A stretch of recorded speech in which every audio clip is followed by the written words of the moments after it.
সেতরিতে পারোইনি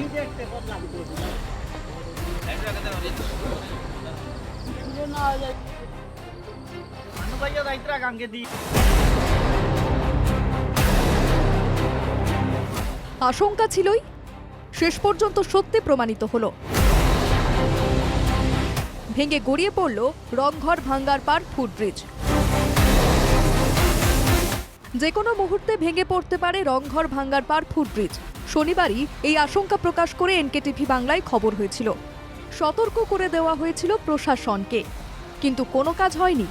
প্রত্যেকবারের মতো এ যাত্রায়ও টনক নড়েনি প্রশাসনের। নিষ্ফল, রবিবার রাতেই সেতু গড়িয়ে পড়ে নদীতে। বরখলায় হারাং নদীর বুকে ফুটব্রিজ যখন ভেঙে পড়ছে, তখনও সেতুর ওপর ছিলেন বেশ কয়েকজন। কোনো মতে নদীতে ঝাঁপ দিয়ে প্রাণ বাঁচান তারা। মানে এটা বহুদিন থেকে অকেজো আছে। আমার লোকাল আর কি একজন রিপোর্টার আমার মান্তু ভাইয়া বাক্কা 2-3 দিন আগে কইয়া গেছেন এই জায়গাটা বহুত রিস্কে আছে। তারপরে হওয়ার পরে 2-3 দিন পরে এটা ভাঙি গেল। কিন্তু একটা মানুষ এখান থেকে কেন যাওয়াত আসলো, যাইতে সময় এখান থেকে মানে মানে এটা তো মানে একমাত্র থেকে মানে হায়াত টাকায় বাঁচিয়েছে, আর মানুষটা মারা গেল কারণ নদীর মাঝে পড়ছে কালকে।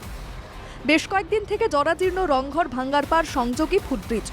সেতু সংস্কারের দাবি নিয়ে একাধিকবার স্থানীয় সাংসদের দ্বারস্থ হন এলাকার বাসিন্দারা, কিন্তু সেতু সংস্কারের এই দাবিকে কোনো গুরুত্ব দেননি শিলচরের সাংসদ পরিমল শুক্লবৈদ্য। এমনটাই অভিযোগ। সেতু ভেঙে পড়ায় বৃহত্তর রংঘর এলাকার কয়েক হাজার মানুষ যোগাযোগ বিচ্ছিন্ন হয়ে পড়েছেন। স্কুল কলেজে যাওয়া বন্ধ হয়ে গেছে ছাত্রছাত্রীদের। বরখলা তথা শিলচরের সঙ্গে বৃহত্তর রংঘর এলাকার যোগাযোগের একমাত্র মাধ্যম ছিল এই ফুটব্রিজ। আমিও লোকাল এখানের মানুষ, আমার ঘর বাঙ্গার।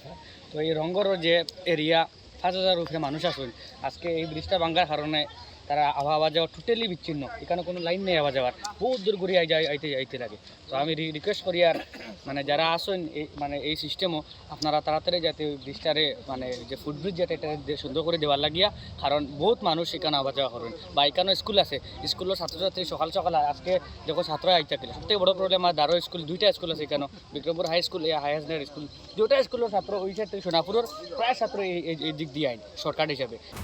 ফুটব্রিজ ভেঙে পড়ার খবর পেয়ে সোমবার ঘটনাস্থলে যান কাছাড়ের অতিরিক্ত পুলিশ সুপার রজত পাল। খুব শীঘ্রই বিকল্প কোনো এক যোগাযোগ ব্যবস্থা গড়ে তোলা হবে বলেও আশ্বাস দিয়েছেন তিনি। এখানেই শেষ নয়, আচমকা কিভাবে ভেঙে পড়ল সেতু এ নিয়ে প্রশাসনিক স্তরে তদন্ত হবে বলেও জানান অতিরিক্ত পুলিশ সুপার। উল্লেখ্য, সুস্মিতা দেবের সাংসদ পুঁজি থেকে বরাদ্দ অর্থে নির্মিত এই ফুটব্রিজের বয়স হয়েছিল প্রায় 10 বছর।